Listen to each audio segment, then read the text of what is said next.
नीलम Nayyar Bharatiya Janata party नीलम नैयर हर्ष महाजन स्वागत है जी, स्वागत है महाजन जी का स्वागत है। स्वागत है जी, स्वागत है श्री हर्ष महाजन, श्री हर्ष महाजन, भारतीय जनता पार्टी जिंदाबाद। महाजन जी को जय श्री राम, जय श्री राम, जय श्री राम, महाजन जी को जय श्री राम, जय श्री राम, जय श्री राम, भारतीय जनता पार्टी जिंदाबाद, भारतीय जनता पार्टी जिंदाबाद, श्री हर्ष महाजन हर्ष जी को जय श्री राम, जय श्री राम, जय श्री राम। से पैदल आएगी भारतीय जनता पार्टी जिंदाबाद।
भारत माता की भारत माता की श्री हर्ष महाजन 12 नवंबर को जो है हिमाचल प्रदेश के विधानसभा के चुनाव होना निश्चित हुए हैं और हम सब लोग भारतीय जनता पार्टी के कार्यकर्ता होने के नाते अब हमारा ये फर्ज बनता है कि हम लोग इस चुनावी अभियान में पूरी तरह से जो है वो अपनी भागीदारी सुनिश्चित करें और अब जो है वो मोर्चा संभालते हुए भारतीय जनता पार्टी की प्रत्याशी नीलम नैयर जी के पक्ष में जो है वो मतदान करवाने के लिए हम सब लोग अपने अपने क्षेत्र में जो है वो डट जाएं।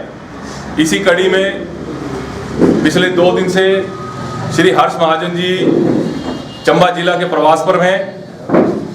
ये शिमला से आए, पहले इन्होंने लील में जाकर के जो है वो भारतीय जनता पार्टी के भरमौर क्षेत्र के प्रत्याशी के लिए जो एक जनसभा संबोधित की। उसके बाद ये पांगी गए, पांगी में एक जनसभा संबोधित की और उसके बाद पांगी से जब वापस आए तो उन्होंने कांग्रेस पार्टी की रीढ़ को तोड़ते हुए हमारे बीच में जो है हमारे पड़ोसी में है राजकुमार चेयरमैन जी, विजय भाई जी, राशिद जी, महेंद्र जी, इन सबको जो है वो भारतीय जनता पार्टी में शामिल किया और कांग्रेस की उसके बाद हर्ष महाजन जी ने हमारे जो सुल्तानपुर कार्यालय है उसका भी निरीक्षण किया। वहां पर कार्यकर्ताओं में जो है वो जोश भरा।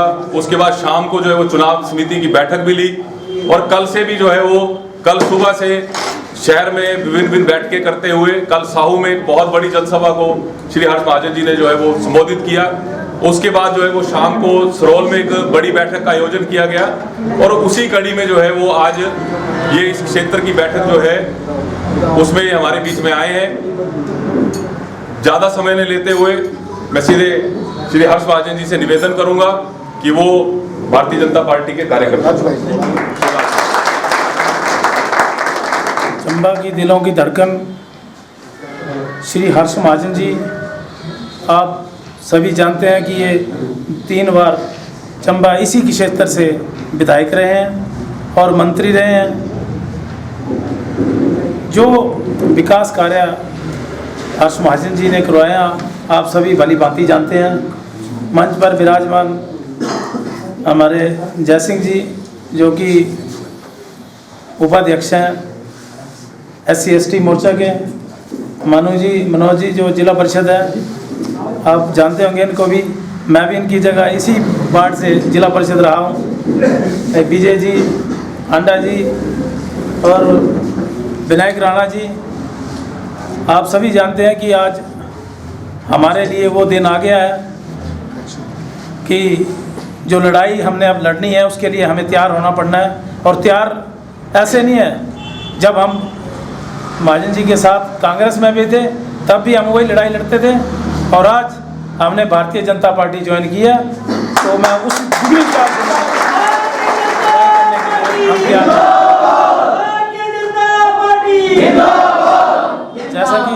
जैसा कि आप जानते हैं कि जो 12 नवंबर को चुनाव होने हैं, तो हमें एकजुट होकर, हमें कोई अपने मन में शंका नहीं रखनी है कि हमने क्या करना है। हमने एक ही सोच बनानी है कि जो हमारा प्रत्याशी है नीलम नैयर जी, उसके पक्ष में हमने मतदान करना है, और अपने जो गांव के लोग हैं, अपने जो साथी हैं, अपने जो महल्लेदार हैं, उनको सबको इकट्ठा करके हमने भारतीय जनता पार्टी का साथ देना है। आप जानते हैं कि आज हिमाचल तो क्या, पूरा विश्व, पूरा जो हमारा भारत वर्ष है, उसमें इतनी बड़ी पार्टी जो उभर कर आई है। आप जानते हैं कि नरेंद्र मोदी जी ने जो पूरा देश कब्जे में किया हुआ, तो ऐसे थोड़ी किया हुआ था। माई साहब भी आपने देखा होगा कि चंबा में जब भी आते थे तो इन्होंने 15 साल अगर इलेक्शन लड़े हैं तो इनको एक एक चीज़ का पता होता था। जो एक एक चीज़ का विकास इन्होंने जो चंबा में करवाया है, वो एक एक हर आदमी के, आज माई साहब को कैसे याद किया जाता है? 15 साल के बाद भी अगर ये राजनीति से दूर नहीं रहे, राजनीति में रहे, लेकिन चंबा के लोगों की सेवा जो है वो ये करते रहे। जब भी कोई हम भी, जब हमें ज़रूरत पड़ती थी, हम सुबह ही फ़ोन कर देते थे, भाई साहब चंबा में ये काम होना है, ये बंदा इसको तंग कर रहा है, इसको ये कर रहा है, तो आप प्लीज़ उसको फ़ोन कीजिए। साहब ने उसके ठीक 5 मिनट के 10 मिनट के बाद हमें जवाब आता था, मैंने उस बंदे को बोल दिया। तो मेरा कहने का मतलब ये है, हम लोगों को उस पार्टी के साथ चलना चाहिए और उस बंदे के साथ चलना चाहिए जो विकास करवाए और जो लोगों की समस्या सुने, जो लोगों के साथ रहे, जो गरीबों के साथ रहे। हमें ऐसे लोगों के साथ चलना चाहिए। आज जो ये भारतीय जनता पार्टी है हमारी, हमें इसके जो आने वाले परिणाम है ये आप खुद देखेंगे कि हिमाचल में क्या हो रहा है। आज आपको पता है कि कितनी योजनाएं जो है वो भारतीय जनता पार्टी ने लॉन्च की है, गरीबों के लिए की हुई है। और हम सब जो है एक मत होके 2022 का चुनाव नवंबर में 12 नवंबर में एकजुट होकर हम उनका साथ देंगे और श्रीमती नीलम कुमारी जी को कामयाब बनाएंगे। इसी के साथ आप सब लोगों का धन्यवाद जो आप यहाँ आए। अब मैं क्रिया जिला परिषद वार्ड के सदस्य जिला परिषद मेंबर मनोज कुमार मधु से निवेदन करूंगा अपना संबोधन रखें। भारतीय जनता पार्टी जिंदाबाद, भारतीय जनता पार्टी जिंदाबाद, हर्ष महाजन जिंदाबाद। आज हम हमारे जिला परिषद जो हमारा वार्ड है क्रिया, इनके पूर्व जिला परिषद सदस्य और राजू चेयरमैन जी के नाम से हम लोग सब लोग इनको जानते हैं। हम हमारे बीच में मौजूद है SC/ST कॉरपोरेशन के वाइस चेयरमैन हमारे जय सिंह जी और समस्त सम्मानित मंच और हमारे क्रिया पंचायत के जो भारतीय जनता पार्टी के समस्त कार्यकर्ता माताएं बहनें सभी। जैसा कि विनायक जी ने और हमारे राजू भाई ने बिल्कुल विस्तार पूर्वक एक चीज़ को बताया समझाया। अब हमारा मुख्य उद्देश्य है कि किस तरह से हमने जो है चंबा विधानसभा क्षेत्र के अंदर चौथी बार जो है वो हमने जो ये चंबा सदर से चौका लगाना है। भारतीय जनता पार्टी की सीट जो वो उसको हमारा मेन फोकस है। भारतीय जनता पार्टी की सरकार ने पिछले 5 वर्षों में, उसमें भी 2 साल को कोविड में चले गए, लेकिन फिर भी उसमें भी उस क्रम को जारी रखते हुए इतने विकास कार्य किए हैं कि आज शायद ही कोई एक घर बचा हो जहां पे किसी के कोई काम ना हुए हो। चाहे वो बिजली का देख लीजिए 125 यूनिट तक फ्री करना, चाहे पानी की पानी का जो बिल है वो फ्री करना, चाहे कोविड काल में जहां दुनिया तरस रही थी, दुनिया तड़प रही थी, हम लोगों को घर द्वार तक जो राशन जो है फ्री में मुहैया करवाया गया है। इसके अलावा चंबा सदर विधायक जी ने भी अपनी ओर से जितना संभव हो सकता था वो 3 सालों में कार्य करने का भरपूर प्रयास किया है। बहुत सी कमियां भी रही है। हम लोग बोलेंगे कि 4-3 सालों में चंबा का एकदम बदलाव हो गया, ऐसा नहीं है। बहुत सी कमियां रही भी है। आने वाले टाइम में हम सब लोग मिलजुल कर उन कमियों को भी दूर करने का प्रयास करेंगे। सो एक बार फिर से आप सब लोगों का बहुत बहुत धन्यवाद। पूर्व विधायक, पूर्व मंत्री, भाजपा स्टार प्रचारक, भाजपा नेता श्री हर्ष महाजन जी से निवेदन करूंगा कि कार्यकर्ताओं के बीच में अपना मार्गदर्शन। जी, राजू जी, हमारे बिल्कुल, और जय सिंह जी, मनोज जी, बीजेपी मारे कने कांग्रेस छड़ी के बीजेपी आया जी, पूर्व काउंसलर हैं, ये भी छोड़ के बीजेपी में आए।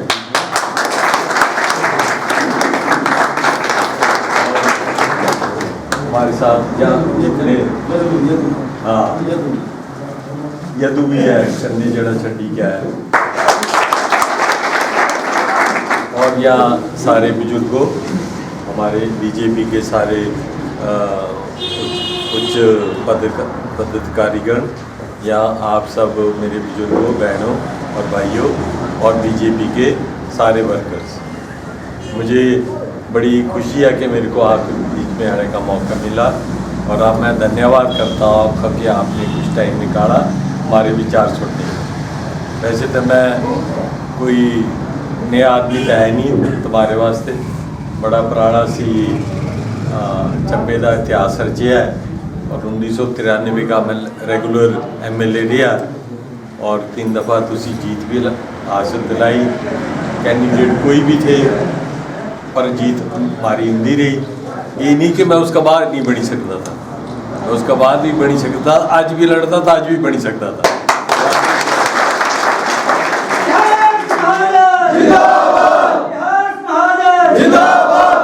इसलिए मैं बोलता क्योंकि असी लोगों च समर्पित थे, लोगों सेवा की भावना थी। मैं कभी भी कोई काम पार्टीबाजी भेदभाव करने नहीं किया सारी उम्र, और आज भी जब कभी राजू फोन करता, अब भी नहीं फोन किया था भाई तुम्हारी लाइन च ये गवर्नमेंट लैंड च दुकाना पेगी दिन, कोई इसे उठाने वास्ते आए कर दें कोई, तो मैं उसी वेले फ़ोन करी के ना जवाब इस फ़ोन करता था कि तुम्हारा काम हो गया भाई, अब नहीं कोई छेड़ता है ना।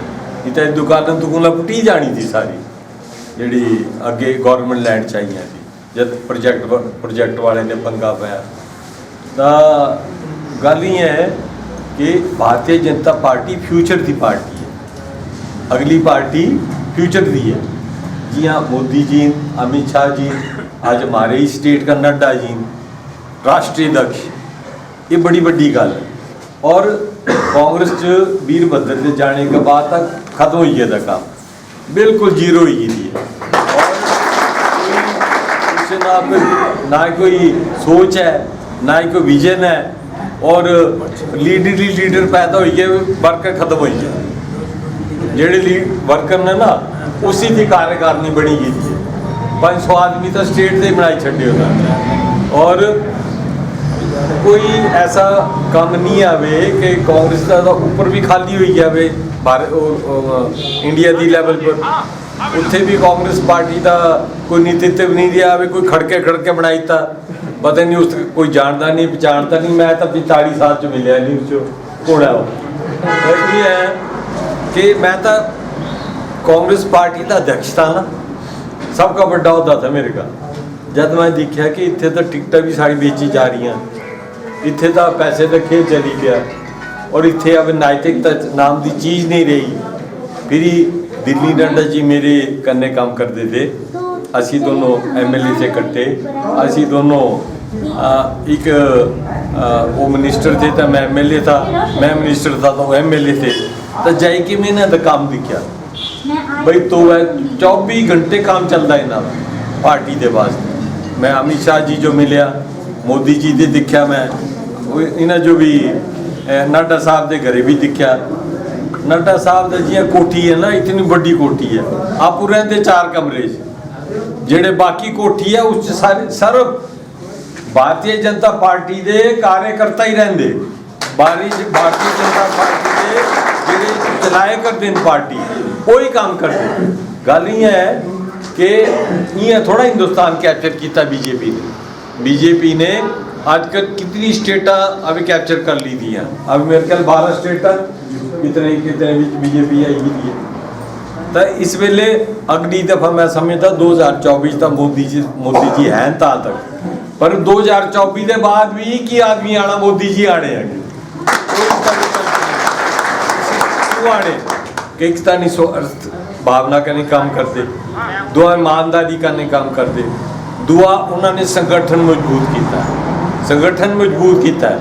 और संगठन जिस पार्टी का मजबूत होए ना वो पार्टी कभी आ नहीं सकती। अगे कमजोर संगठन किसका होया? कांग्रेस का होया। कांग्रेस का संगठन जो है इस वेले गांधी परिवार अलग हुई है। एक तो कांग्रेस ने हाथी भी बड़ी की ना, खाई खाई कोई छड़िया नहीं कोई भी। ते वो जब लगते ना ईडी के केस, जब लगते CBI के केस, तो बोते भी बीजेपी वाले पर क्यों नहीं होंगे, तो हमारे पर ही क्यों नहीं होंगे, क्यों नहीं होंगे?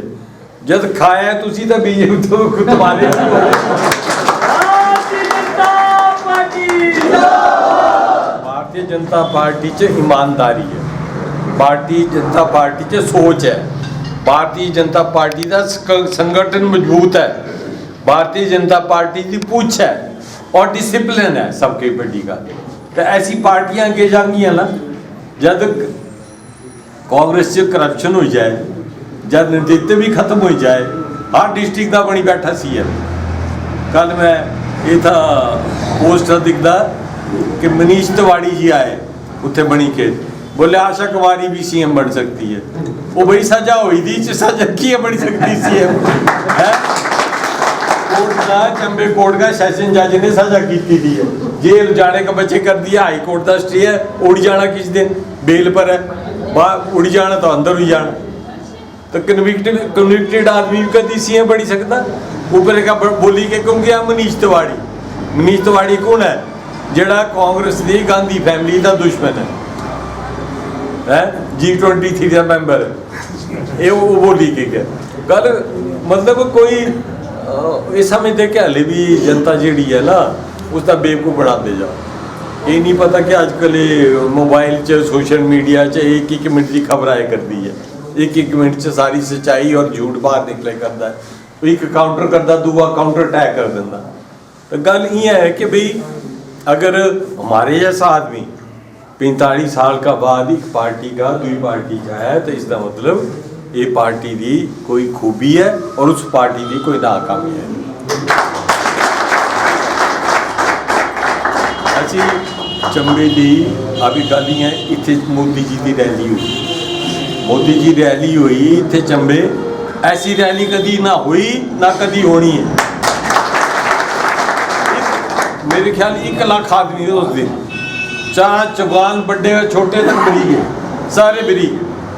ये मतलब है कि कितनी आस्था है लोगों की, कितना विश्वास है लोगों की, कितना वर्कर है। मैं तो देखा कि बात मेरे टाइम भी जब मैं कांग्रेस से था, मैं इलेक्शन लड़ता था भारतीय जनता पार्टी, ता भी मैं बड़ी मुश्किल का नहीं जीतता था, क्योंकि इन्हों का वर्कर ग्रां ग्रां है, तुम्हारा वर्कर ग्रां ग्रां है, तुम्हारा वर्कर डेडिकेटेड है।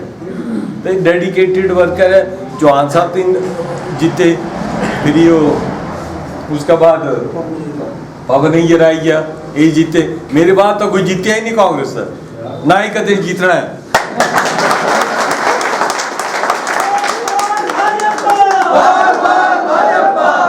गल ये है कि हमारे जड़े न इन्हों खोट है कोई ना कोई। मैं जो पता कि चलाता था, मैं किसी जो ये ललीपॉप दे के, किसी जो क्या दे के, किसी दे नौकर कराए बच्चे, किसी दे कराए, तो जड़े अबे भी मेरे कन्ने नहीं चले, तो इसका मतलब कि खोट है कोई जरूर। गल ये है। दूसरी गल ये है कि भाई अब जो अपने वर्कर जड़े उतान चले थे, वो भी फोन फान करते रहते कि जी अंदर एक असी तुम्हारे कन्ने नहीं है। मैं बोलता अंदर अंदर का ना आओ, आना तो बाहर आओ, बाहर नहीं आना तो उत्थे ही रहोगे, है ना।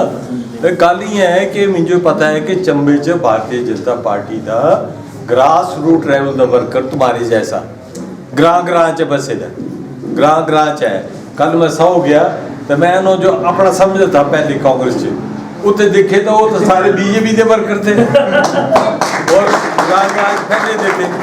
इसी तरह मैं अभी गल ये है कि असी अभी कुछ दिखना मोदी जी दिखना, अजी कुछ दिखना नड्डा जी दिखना, अजी कुछ दिखना है अमित शाह जी जो दिखना है। ये इन्हों की कामयाबी हमारी कामयाबी है, इसलिए नीलम नहीं है। टिकट की बड़ी झगड़ा है, एक आया दूआ है खड़ी गए कोई ये सारे मेरे असी सारे जो बोलिया भी होना दो, जो संगठन बोलगा फिरी जो भी आ भारतीय जनता पार्टी फैसला करेगी असी उस करने, सीधी गल है।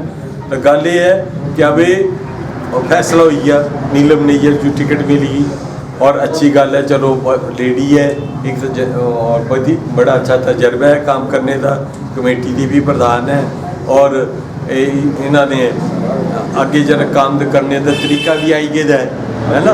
कोई छोटी मोटी गलती फलती रहेगी वो भी ठीक हो जानी अगली दफा। और मेन गल है अब मैं इस चीज़ की गारंटी लैंदा, मैं इस चीज़ की गारंटी लैंदा, एक तो नैयर साहब बीसी नैयर और तीसरा मैं, अगर मैं तो इन्हों को ऊपर है मेरे आज भी उतना ही सिक्का चलता जी चलता था, क्योंकि मेरे च कोई वो नहीं है, कोई अपना अपने लिए कोई सेल्फ इंटरेस्ट नहीं है कोई भी किसी चीज़। मैं क्या बनना, कुछ नहीं बनना। मैं बगैर MLA दे मैं चाहता था आज मैं टिकट नहीं ले सकता था, मैं चाहता था आज जीत ही नहीं सकता था। लोग मुझे बोलते रहे, सारे बोलते रहे कि तुसी आओ जी असी सारे बीसी जाना। भारतीय जनता पार्टी के आदमी बोलते रहे कि तुसी आई जाओ BJP की टिकट लो असी तुसा जो। मैं बोलिया भी गल नहीं है, कोई MLA बनी कि थोड़ा होंगे सब, असी जब बगैर MLA बने सारा काम करे करते हैं तो असी तो मैं 11,000 बच्चे की नौकरी लगाई चंबे 11,000 बच्चों की नौकरी लगाई चंबे। आजकल घर घर मेरे जड़े नौजवान साथी ने अभी लगे थे नौकर। और डेवलपमेंट के काम जब मैं इतने आया था तो एक भी सड़क नहीं थी ग्रां सारी सड़क सारे बिजली के प्रोजेक्ट 172 स्कूल में अपने टाइम दिते। तो गल ये है कि भाई इस टाइम गल सवाल घट टाइम बड़ा घट है, टाइम बड़ा घट है और जीत हार तुम्हारे पे डिपेंड है, तुम्हारे पे डिपेंड है कि 10 दिन बीच जाओ अभी टाइम नहीं है, 10 दिन का बाद होनी का अगली गल जो भी होनी जो। इसलिए इस वेले बिछड़ने का टाइम है ताकि बिछी के अपने ग्रां अपने शहर च अपने सारे जिथे जो तुम्हारे संपर्क आंदे जो तुम्हारे पुराने आदमी ने जोड़ने के काम न वो तुसी करने ने, जी पहले करते थे उसका भी डबल करने इस बारी, क्योंकि मोदी जी ने रैली चंबे की थी, समझे ना तुसी। मोदी जी ने रैली चंबे की थी, इसलिए चंबे की सीट बड़ी इंपॉर्टेंट है, ये बड़ी इंपॉर्टेंट है, ये प्रेस्टीज का सवाल है। इसलिए मुझे पता है कि जीत भारतीय जनता पार्टी की इतने होनी डिपेंड करता कि अभी तुसी इस पर अपना जरा कर्म है वो करो तुसी, धर्म भी और कर्म भी, इस पार्टी की दोनों चीज़ा धर्म भी है और कर्म भी है। इस धर्म और कर्म जब मिल जाता इकट्ठा तो जीत निश्चित है। तो मैं ज़्यादा ना बोलते, सिर्फ ये बोलता कि जिया पहले मैं काम करता था, हाल भी मैं काम करता है, मैं तो तुम्हारे कने अपनी जन्मभूमि वास्ते समर्पित है। मेरे को किसी टाइम फ़ोन करो, मेरे को किसी टाइम शिमले आओ, मैं चंबे तो आंदे ही रहना, चंबे तो हर दूसरी तीसरे महीने मेरे चक्कर लगते रहने। तो जो ये ना 100 में 100 गल नहीं होंगी। मैं बच्चों जो ठीक गाइड करता, उन्हें ठीक मदद करना, उन्हें इंटरव्यू च मदद करना और उन्हें जो सही रस्ते पाता। नहीं तो सही रस्ते पाना ये भी बड़ी गल है, सही रस्ते जाए काम सारे दिन ना हो, कुछ तो अभी हो गया, कुछ बाद जो है कुछ उसका बाद हो जाएगा, कोई बड़ी गल नहीं है। ये डेवलपमेंट के छोटे मोटे काम जोड़े होंगे बड़े काम होंगे, उस वास्ते असी सारे कट्ठे हैं, सारे जितने भारतीय जनता पार्टी की टीम बनी है। ये मुझे पता कि विधानसभा इस बारी BJP की बननी है।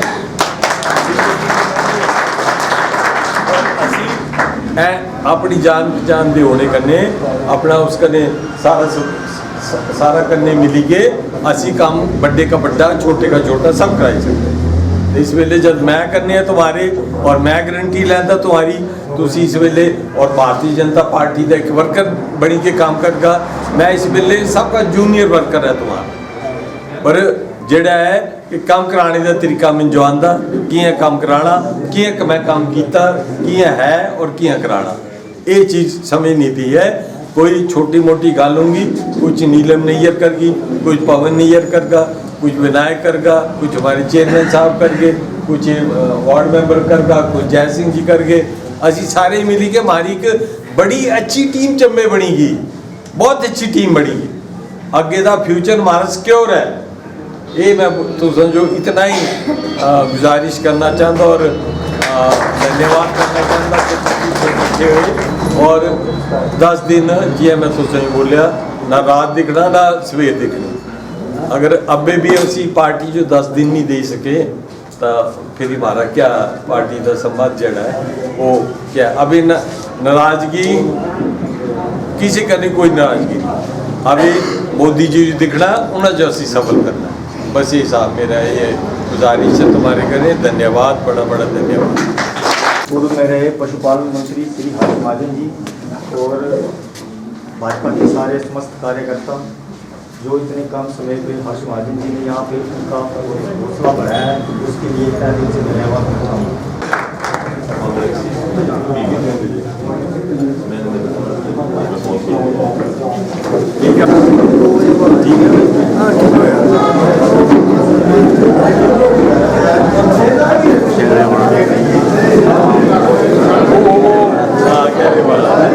क्या करता है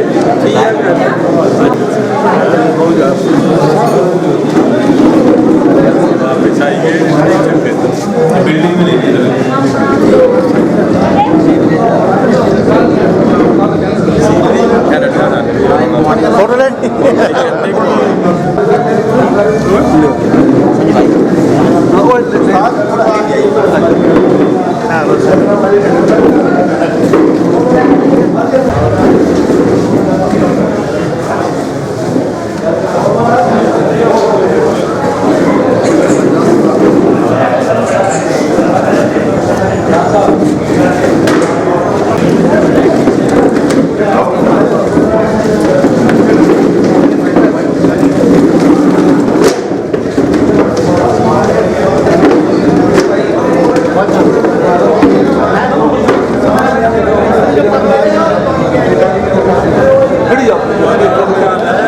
दादू जी मेरे जी, दादू दाएं देखो, दादू दाएं देखो।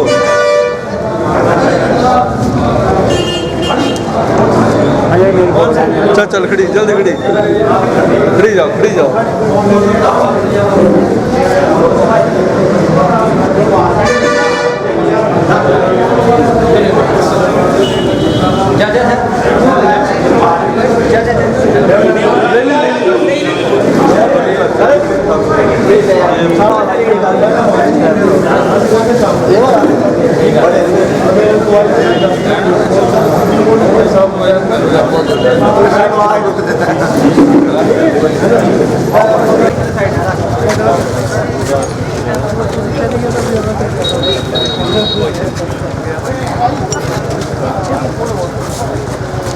Thank you.